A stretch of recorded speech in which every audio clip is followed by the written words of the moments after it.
Good morning. Hope you're all okay. I'm doing this before I start my day because it's been hanging over me since yesterday, and I wanted to address some bits. So, I'm going to talk about advocacy today, and a little bit about what it is, some of the issues that crop up when you're trying to find a decent advocate, and all of that stuff. There's been quite a lot of conversations, particularly in my group. Generally, it crops up a lot, but over the last sort of week or so, there's been a lot of conversations about people having difficult experiences with advocates, and it's tricky how to know how to deal with that. And I'm going to talk through that and explain a little bit about my approach to that, so that you understand a little bit about where EOTAS Matters sits in regards to recommendations or not. And I'm going to share some tips with you on how to best arm yourself when thinking about engaging the services of a professional advocate or a solicitor indeed. Okay, so a little bit of background. I have previously worked as an advocate.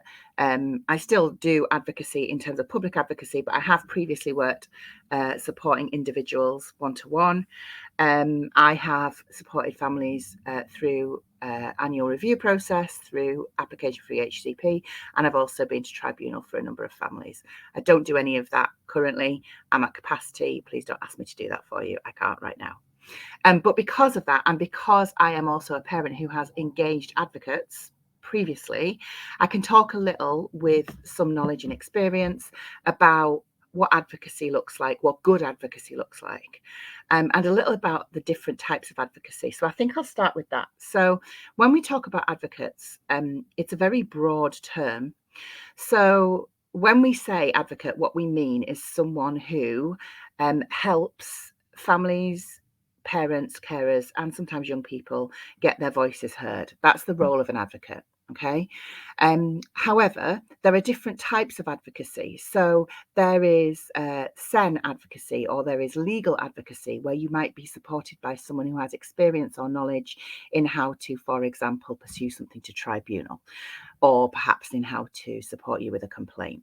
There's also admin advocacy, whereby you can pay for services where people do some of the admin involved in some of those processes. So whether that's looking at an EHCP draft, or writing a letter for you, or filing your appeal, whatever it might be.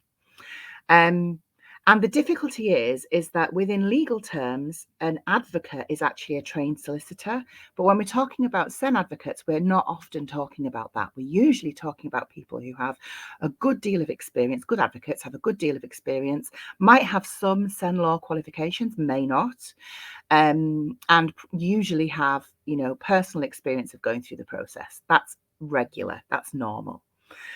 The problem that we've got, and people talk about this a lot, is that advocacy as an industry, SEN advocacy in particular, is not regulated. And actually, I know that people talk about this quite a bit and say, the problem is we need regulation. My personal view on that is you only need regulation for people who are not behaving as we would expect them to behave. And actually, for many people who work in the SEN advocacy space, who are themselves neurodivergent adults, the idea of regulation would actually mean that they would not be able to work, because just the paperwork alone for that kind of thing would make it untenable for them. So that's my personal opinion about regulation, and I know people feel differently about it, but we don't currently have regulation anyway. But saying, oh, well, we need regulation is not the answer when we have families who need support and need to know how to get the right support for themselves. So the first thing is to know that there are different types of advocacy. There's admin advocacy, there's legal advocacy, there's also advocacy which is basically simply about helping you to express yourself, whether that be in meetings or whatever. The difference is, and this is where the lines get a bit blurred, is that different advocates have different skill sets and different advocates have different experiences. So really, an advocate shouldn't be telling you what to do. They should be talking you through your options and helping you make informed decisions. But we do have advocates who are very experienced in their field, who for ease and just because they are confident and just because they know what they're talking about will tell you what to do. So that in itself is, when you're thinking about what kind of advocacy you want and what kind of advocacy you need to really do your due diligence about the kind of people and the kind of service that you need. As I've said, for me personally, and what I would recommend that you do is that you do some checking with other people about their experience of advocates. Now, I am always happy for people to ask in the group, in my big group, who has got some good experiences of SEN advocates. I intentionally, to protect the community and also, full disclosure, to protect myself, don't encourage people to kind of what is known as name and shame when they have bad experiences. And there's a couple of reasons for that. First of all, some advocates within the space have a track record of turning quite vicious on parents and other advocates when they call them out. But more than that, one person's experience is one person's experience. And I'm not playing down any of the poor experiences that people have had.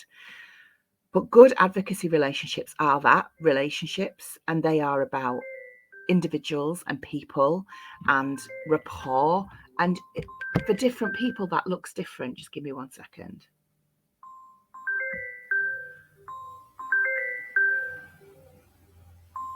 I might need to do this.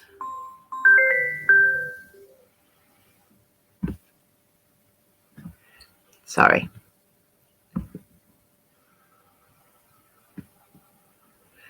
Sorry, 1 sec. There we go. So yes, it is very much. Can't see any comments. Let me know if you can see and hear me okay. I can see people watching, but I can't see any comments. So yeah, it's about the relationship. And I have personally had some altercations with some advocates, which would mean that I personally wouldn't work with them. That doesn't mean that I don't value their work. Thank you, Emily. That doesn't mean that I don't value their work, and I don't think that they do good work. And so that's always the difficult thing, particularly when we're dealing with neurodivergent adults and neurodivergent advocates. There's going to be discord. And I'm going to share with you some tips for choosing good advocacy services. Okay, so some things that I would say are my non-negotiables. Before you start, you want to know exactly what you're paying for, exactly how much it's going to cost, and exactly what that will look like. Some advocates aren't great at managing expectations. And one of the most difficult things when you're working as an advocate is that you often have deeply traumatized parents who are in panic mode, and you need to be really clear about what they can and can't expect from you. And if you're not, that's on you, right? So what I would recommend that you do is, when you first start looking into working with an advocate, you ask them for example, if they have a terms and conditions document. Now, not all will, right? But if they do, that can be really helpful. Ask them to put things in writing about what service they're offering, how much it will cost you, when you will be billed for it, and what the time scale of the delivery of that work is before you pay for anything. Okay, you want to be ideally in a position where your advocates are being really clear about what they're charging you and what you will get. Now, some people charge by the hour. But even if they're charging by the hour, ask them to give you an estimate and ask them to put it in writing and ask them to let you know if they think they're going to go over what that estimate is. Okay, because you don't want any surprise bills. And I've seen this in advocacy before. People are like, oh, my hourly rate is this. And then at the end of a period of work, they get a bill for ridiculous amounts of hours for ridiculous things. Okay, so you want to have a detail of everything that you're engaging them to do. When I used to work one-to-one advocacy, I always issued a quote. So that can be a good idea if you ask them for a quote that will detail what the work will look like, what the payment terms will be, and how long the work will take. So as I've said, ask them to be clear about their fees. And check with other people that they're being charged a similar amount to what you're being quoted. Ask for a copy of their T's and C's if they have one. Some of us don't have T's and C's. I do, but some of us don't. For people who are neurodivergent, that can be an admin nightmare. But it's best practice to have terms and conditions. A couple of other things that people always say are worth knowing if your advocate has or your advocate should have. There are a couple of things. So the first one is registration with the ICO. The ICO is the governing body for data holding. It costs about, I want to say 60 quid a year to register with the ICO. And if you are a business, you should be registered with the ICO. Legally, it's a requirement. So it's a good way to check whether someone is running their business legally or in line with best practice for the industry. So ask them for their ICO registration. The other two things that come up a lot is whether they have insurance or not. Now, insurance is tricky because actually insurance when you're advising people is very expensive and you need professional liability insurance. But really, for best practice, and anyone who's working with the public should at least have public liability insurance. So ask them for that. If they haven't got it, I would say, have you considered getting public liability insurance? But just because someone isn't insured doesn't mean that they can't work with you. It means that they're not protected as much as anything else. Insurance for businesses doesn't protect you, it protects the business. And the other thing that people often say is a good idea to have is a DBS check. Again, not a requirement. DBS is an enhanced criminal record check. It is quite hard to get one if you're a sole trader or if you're self-employed, because they have to go through organisations, and it's something that EOTAS Matters are going to be setting up in the next 12 months, a DBS service. But the thing to be aware of is that if your advocate is not DBS checked, they should not be in contact with your child or young person without you present, and they should never be alone with your child or young person. But that stands to reason, but just so you know. But the absence of insurance or DBS is not a reason not to work with an advocate. And many advocates start by helping other families, and they do it unpaid to build up their experience and their knowledge and their confidence. So it is very much an individual thing to take into account, and it varies from person to person. However, if you're engaging a big organization that have a high profile, I would expect them to have terms and conditions, insurance, ICO registration, perhaps DBS for some of their staff. And you can absolutely ask for those things. The other things that I think are really important when you're thinking about choosing an advocate is recommendations and who those recommendations are coming from. Everyone's experience is different. I have had experiences with people who I would not choose to work with again, and other people have had incredible experiences with them. But it's the volume of recommendations, and it's looking for people who have used them for a similar service to what you are going to use them for. There's this thing of, this idea that people are out to scam, or I don't believe that there are many advocates who are out to scam families, but I do know that pricing varies greatly, and I do know that pricing doesn't always reflect the service you're going to have. So it's worth doing your background checks, asking our group, has anyone used this person? And I'm always happy for people to make positive recommendations. It's also a good idea to ask for an example of their work. So if, for example, you're going to be having them do a draft check, for example, or a working document, ask them to put you in touch with a family who have used them, or ask to see an example. Sorry, my phone's ringing and I need to answer this.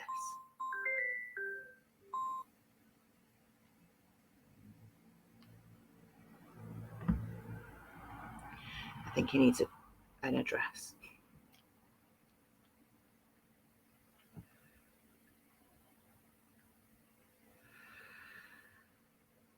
Sorry, everyone, just bear with.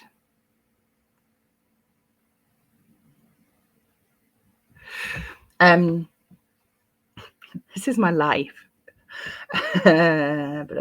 Examples of work. So either an anonymized example, or make contact with some parents who or people who have already used their service. I've already mentioned, do check timescales. We have this thing within advocacy where parents are like, I need this and I need it urgently. Most advocates are working with more than one family. Manage your expectations around that. You know, it is urgent for you and it is important for you, and advocates have a caseload, and it's not reasonable to expect them to drop everything because you've forgotten something or you've missed something. I get messages from people regularly saying, this is urgent, I need this today. I don't work in that way, and I can't, but more than anything else, my demand avoidance means that I won't be able to even give them anything useful, because I'm like, don't tell me what to do. Oh dear. Different types of advocacy I talked about. Right, this is the thing I want to address. So there's a call, I guess, to name and shame poor services, and I would never encourage that. For a number of reasons. I've already touched on some of them, but primarily I think the most important thing to know is that, like any relationship, some relationships go sour and some relationships are not become unhealthy for whatever reason, and that's certainly true in the advocacy space. And I would hate for somebody to name and shame an advocate or a service, and then for that service or that individual to come for that individual family. And I've seen it happen before.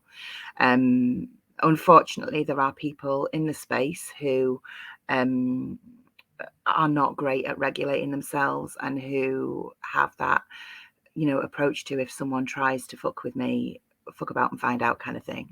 And equally, I personally know that there are people who do not like the way that I work.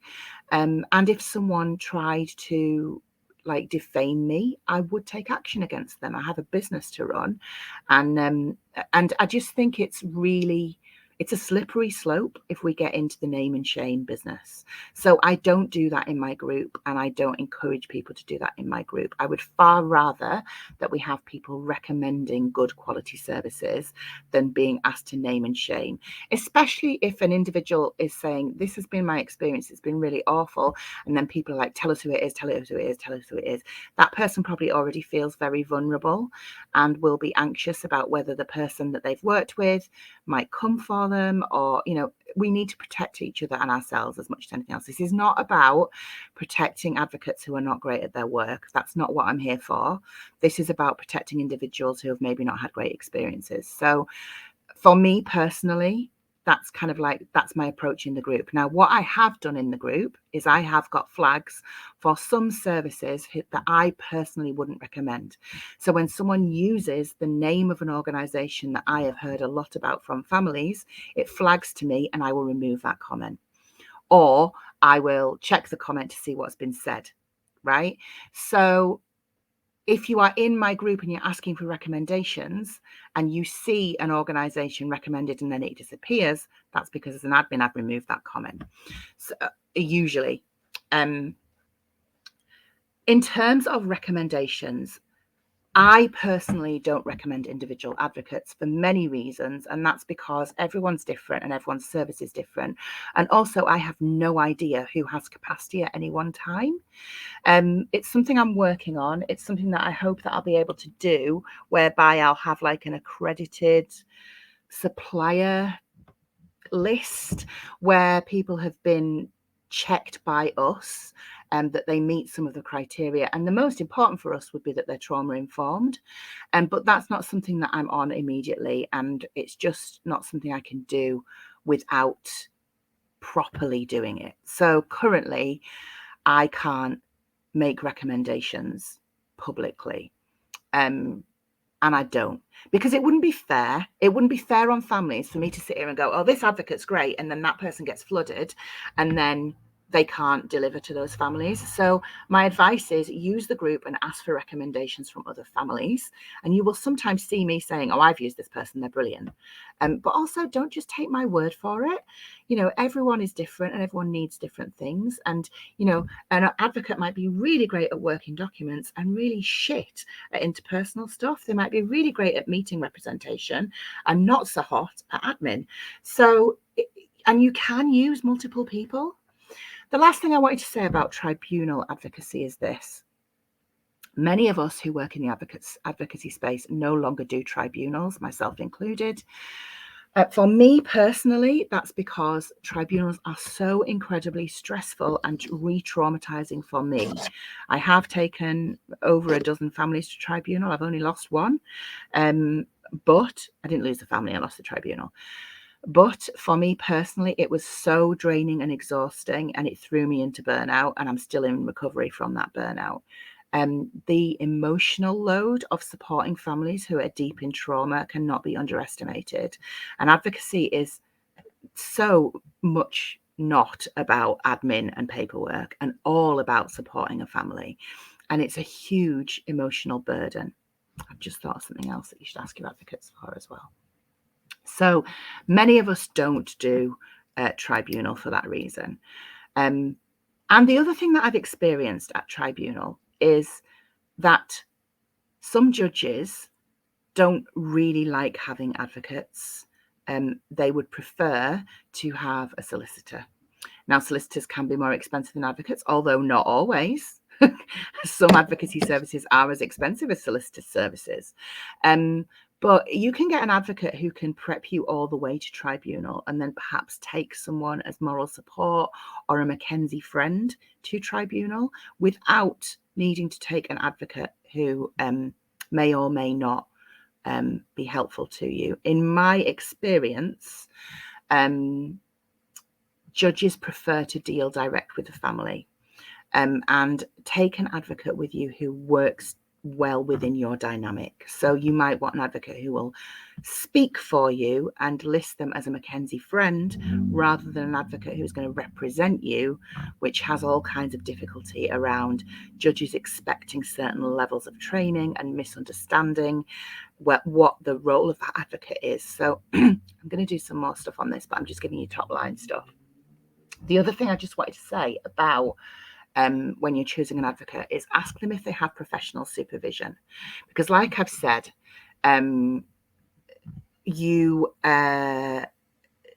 sorry, just saw a comment that I need to reply to. Like I've said, it can be really, really difficult to work in the advocacy space. I'm not like trying to play the world's smallest violin here. I'm just being honest. And as a professional working in that space, you really need professional support yourself. So ask them who their professional supervision is with. Mine's with Kate Jones, for anyone who's interested. But they should have someone who is a professional who they can go to if they need help, advice, and really they should have regular supervision to unpick some of their stuff. I mean, I would even go as far as to say it's good practice to be in therapy, but that's a privilege that not all of us can have. I hope that helps. I'm going to look at some of these questions. I just want to say right now, I'm not taking questions on EHCPs in this chat, so I'll ignore those. But if there's anything that's about advocates and picking an advocate, yeah, I'll do that. And then I'm going to finish. Great advice. Do your research and get everything in writing with full costings. No naming and shaming, as different people will have different experiences with the same advocate. So it wouldn't help anyone. Good luck, everyone. There's a wealth of knowledge in this brilliant group. Thank you, Emily. Selena. This is where I'm at. I feel so traumatized. I have a meeting before our tribunal, which you advised me to go to. So the meeting I will be trying to take the emotion out of my head because I feel so angry. Selena, do you have a Mackenzie friend supporting you? That can be a good idea. Have a look at that. They're usually volunteers. They're people who can support you morally in meetings, like moral support. I've heard it's not possible to switch from advocacy to lawyer or to other advocates. That's not true. You just do need to do a request for change form. You can change who you're represented by during the tribunal if you need to. Okay, I think that's it. I hope that's helpful. You know, that's where I'm at. I hope that is helpful. And I also want to say that there are some great people working in advocacy, some incredible services, organizations. Just because an organization is big doesn't mean they're not great. There's also some really good free resources, and I really recommend IPSI. It's kind of like my Bible for checking anything and everything.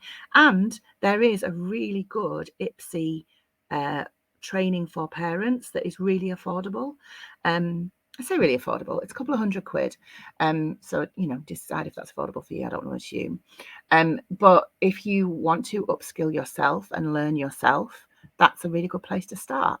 And I think the most important thing is to just do your due diligence, make decisions from a place of knowledge and information rather than a place of panic. Take your time. Any advocate who is worth their salt will be happy to share with you the information that I've talked about, their fees, their terms and conditions, talk about whether they're ICO registered, share with you whether they're insured or not, if they have a DBS, tell you whether they've got supervision, put you in touch with other families who have used their services. All of these things are things that good advocates will be able to do because they won't have anything to hide. Be cautious, be careful, ask other parents, and like anything, when you're going to be spending money on something, please just take care of the pennies and don't be rushed into anything. I mean, God knows we're waiting months and months and months for tribunals, so you don't need to rush these decisions.